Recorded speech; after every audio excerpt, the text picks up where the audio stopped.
ابو داؤد حضرت علی رضی اللہ تعالیٰ عنہ سے راوی کہ نبی کریم رؤوف الرحیم صلی اللہ علیہ وسلم نے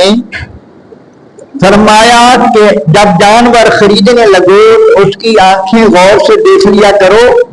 اور اس کے کان غور سے دیکھ لیا کرو تاکہ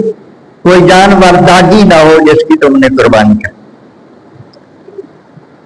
حضرت علی رضی اللہ تعالیٰ عنہ سے یہ بھی روایت ہے، ایک صحابی فرماتے ہیں میں نے دیکھا کہ حضرت علی رضی اللہ تعالیٰ عنہ کے سامنے دو جانور ہیں جن کو حضرت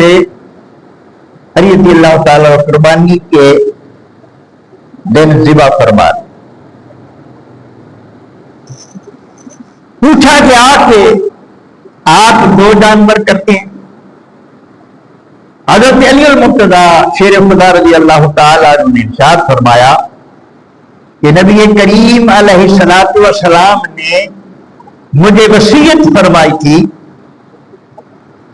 کہ ایک جانور میرے لیے بھی کر دیا،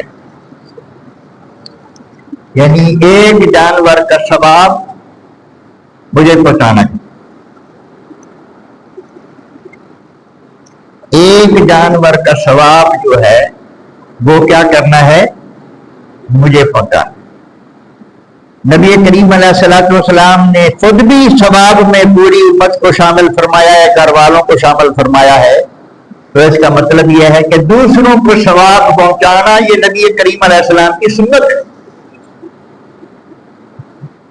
یہ ہم حدیثیں پڑھ رہے ہیں کہ حضور نے فرمایا اللہم تقبل من محمد و امت محمد و آل محمد، یہ دوسروں کو ثواب پہنچانا، اپنے ثواب میں شامل کرنا، یہ نبی کریم علیہ الصلوۃ والسلام کی سنت۔ اور یہ بھی جو حضور علیہ الصلوۃ والسلام نے علی رضی اللہ عنہ کو وصیت فرمائی، عمر پر حضرت علی المرتضیٰ شیر خدا نبی کریم علیہ الصلوۃ والسلام کی طرف سے قربان کرتے رہے۔